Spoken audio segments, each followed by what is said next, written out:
Hello மக்களே, இப்போ வந்து உங்களுக்கு நான் எப்போயுமே இங்கே ஆக்சுவலி நான் என் கூட ஒரு ஃப்ரெண்டு ஒரு பொண்ணு இருந்தால் அந்த பொண்ணு போயிட்டா. ஸோ அந்த பொண்ணு போனதுக்கப்புறம் அந்த பொண்ணு இருக்கிறப்ப நாங்கள் எப்போயுமே இந்த பால்கனியில் தான் உட்காருவோம். இந்த பாருங்கள், இந்த பால்கனிலே தான் உட்காந்துருப்பேன் எப்போயுமே. ஸோ நான் அவள் போனதுக்கப்புறமா நான் எப்போயுமே பால்கனியில் தான் உட்காந்துருப்பேன். இங்கே ஒர்க் பண்ணுறவங்களுக்கு எல்லாத்துக்குமே தெரியும். நான் திடீர்னு பால்கனிக்கு ஒரு போன வாரம் வந்து பார்த்தா வெறும் குச்சியாக, அதாவது கூடு கட்டுற குச்சியாக இருக்கலாம், அந்த மாதிரி கூடு கட்டுற குச்சியாக கிடந்துச்சு. என்னடா குச்சியாக கிடக்குதுன்னு சொல்லிட்டு நான் ஒதுக்கி போட்டு நான் பாட்டு ஓரமாக உட்காந்துருந்தேன். ஸோ இங்கே நான் எப்போயும் இந்த பாய் இருக்குது பாருங்கள், இந்த பாயை ஃபோல்ட் பண்ணிவிட்டு ஈவினிங் போகிறப்ப நைட்டு தூங்குறப்ப ஃபோல்ட் பண்ணி வச்சுருவேன். நைட்டு நெக்ஸ்ட் டே வந்து ஈவினிங் வரப்போ விரித்து உட்காந்துக்குவேன். ஏன்னா பேட்ஸ்லாம் நிறையா இருக்கும், வந்து டர்ட்டி பண்ணிடுன்னு சொல்லிட்டு.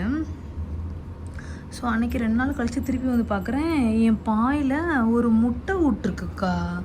அது அந்த ஒரு புறா அந்த அவங்க பாருங்கள் உட்காந்துருக்கு பாருங்கள், காட்டுற மாதிரி இருந்தால் அந்த உட்காந்துருக்கான் பாருங்கள், இங்கேயே உட்காந்துருக்கான். அது வந்து கூடு கட்டி தான் விடுன்னு பார்த்தா குச்சி மாதிரி கட்டி எதுவுமே பண்ணலை. ஜஸ்ட்டு இந்த பாய் இருக்குல்ல, அந்த பாயை ஃபோல்ட் பண்ணி வச்சுருந்தேன், அதில் ஜஸ்ட்டு விட்டுட்டு போயிடுச்சு. குச்சியெல்லாம் சுற்றி கிடக்கு. ஸோ எனக்கு என்ன பண்ணுறதுன்னு தெரில. அப்படியே ரொம்ப ஒரு மாதிரி ஏதாவது பண்ணணும்னு நினச்சிங்கன்னா ரொம்ப வேறு வெயில். சரி என்ன பண்ணலான்னு யோசிச்சப்போ தான் சரி ஓகே இதுக்கு ஒரு கூடு நம்மளே கட்டி ரெடி பண்ணலான்னு சொல்லிட்டு நான் ஒரு டீமில் வந்து ஒரு ஹேருக்கு வந்து ஒரு டவல் ஆர்டர் பண்ணியிருந்தேன், சின்ன டவல் மாதிரி. ஸோ அந்த டவல் எடுத்துகிட்டு வந்து என்னோடய பால்கனி கார்னரில் வச்சு அந்த குச்சியெல்லாம் நானே கொஞ்சம் அடிக்க அந்த முட்டையை எடுத்து வச்சுட்டேன்.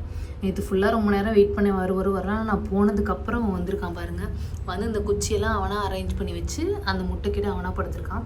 ஸோ இவன் வர அறிகுறிக்காண்டி நான் பாயை நல்லா மடக்கி வச்சுட்டு இங்கே ஃபுல்லாக அரிசியாக போட்டேன். ஸோ அவன் கரெக்டாக அரிசியெலாம் சாப்பிட்டு அங்கே போய் படுத்துட்டான். இப்போ நான் வந்து லைட்டை ஆஃப் பண்ணிவிட்டு பாருங்கள் மக்களே, இப்போ வந்து நான் லைட்டை ஆஃப் பண்ணிவிட்டு உள்ளே போகிறதுக்காக இங்கே உட்காந்து வெயிட் பண்ணிகிட்ருக்கான். இங்கே இந்த திட்டுலேயே உட்காந்துருக்கான் ரொம்ப நேரமாக. கிரேட்டில் அம்மானா சும்மாவா?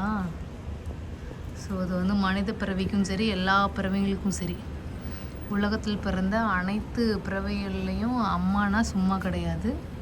அம்மானா இட்ஸ் கிரேட். அம்மானா இட்ஸ் எவ்ரிதிங். அம்மானா அம்மா தான்.